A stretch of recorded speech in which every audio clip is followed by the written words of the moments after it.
FSN Radio. It's all about what's next. Go to financialsurvivalnetwork.com and sign up for your free weekly newsletter. You'll also get 3 free reports. The Financial Survival Network. It's all about what's next. Welcome. You are listening to the Financial Survival Network. I'm Kerry Lutz, and today is March 13th, 2017. You know, we go about our daily grind. Sometimes it's a good day. Sometimes it's a bad day. Sometimes you get into a funk and you think that the world is against you and you've got it really bad. And then you hear stories like the one you're about to hear. And you realize, you know, your complaining is totally baseless. However bad you think you might have it, well, people have had it a lot worse and overcome and really gone on to do things and to have happy lives. So I've got on the line with me now, Amy Shively Hawk. Amy, you've written a book, 6 Years in the Hanoi Hilton, an extraordinary story of courage and survival in Vietnam. Actually has a foreword written by Senator John McCain. I'm in the process of reading the book now. It's really a compelling story, Amy, and we're thrilled to have you on the show.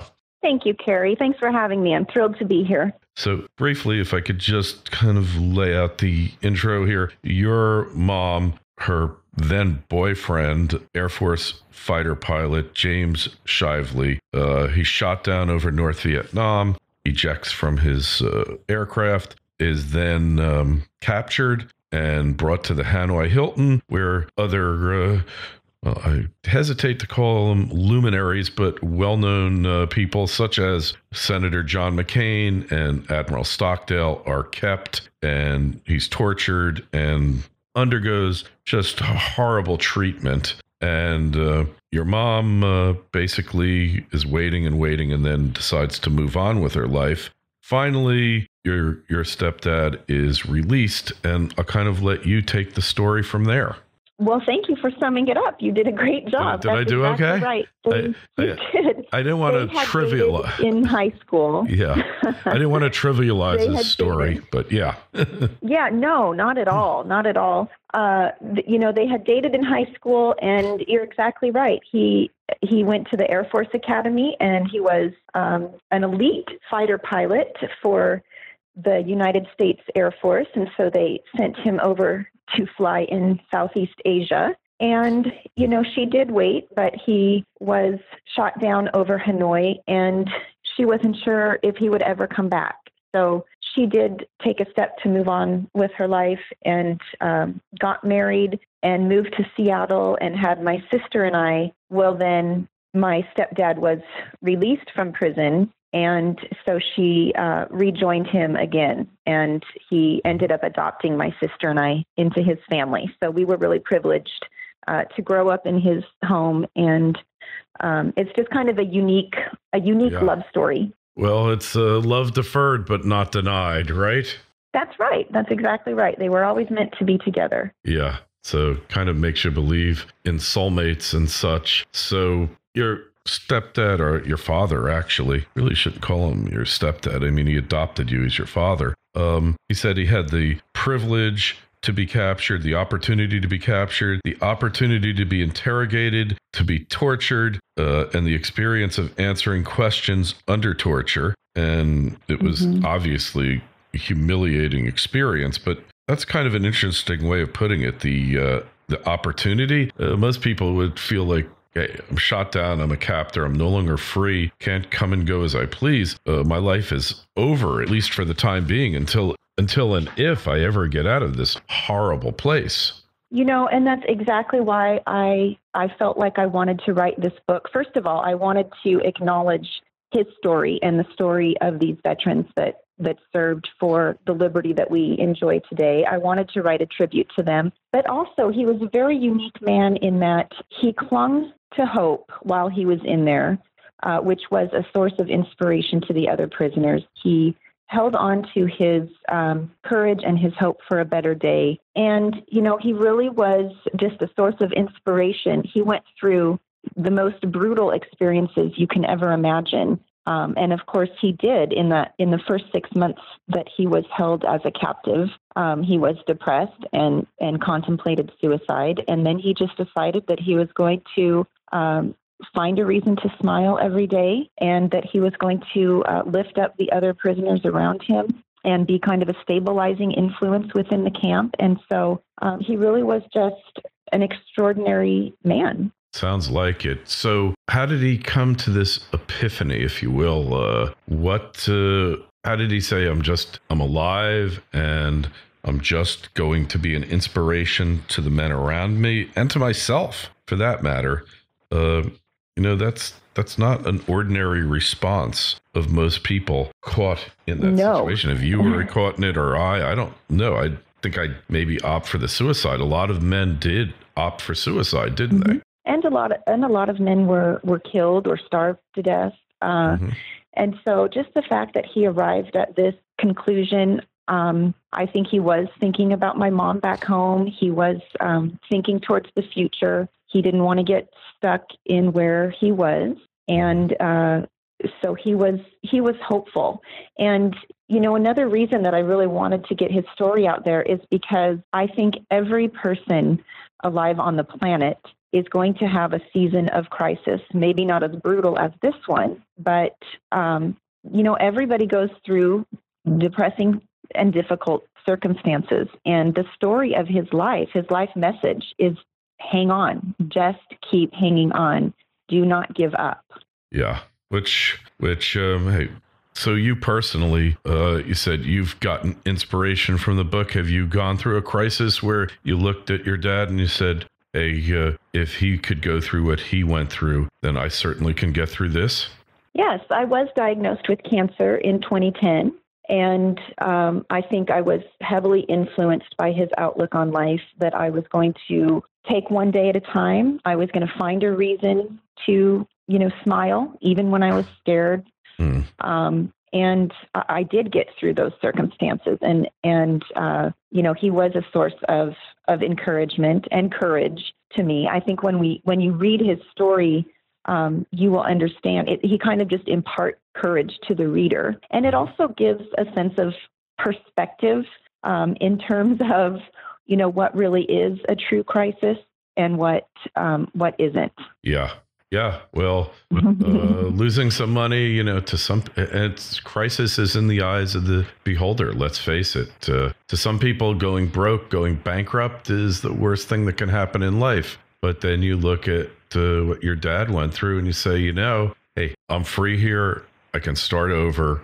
I have my life ahead of me. Fortunately, if you have your health, you have your health. And look at this man. I mean, what did he have once he was held captive there? Right. Really. Exactly. He always used to tell, he had 4 daughters total, and he always used to tell us, don't sweat the small stuff.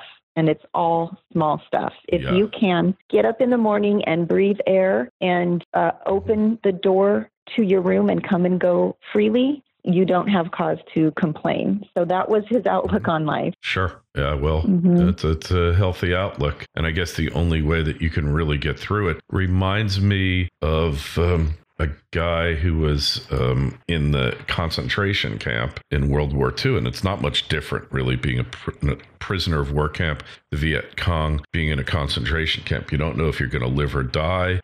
They have the power of life and death over you, can execute you for the most arbitrary of things. And yet this man made the decision that he would be as happy as he could be under the circumstances, and he would basically let it go, if you will. And right, amazing thing, but somehow it really did work for him. He was able to actually be happy, if you will, in the most horrible of situations. Right, and to just not let that bitterness of your circumstances get a grip on you. My dad was, when he was released from prison and came back home to Spokane, he was an advocate for Vietnam veterans who needed mental health care and who weren't as able to make the adjustment back into civilian life as he was. And so, part of that story too is just reaching out to our veterans, making sure they're getting the care they need. And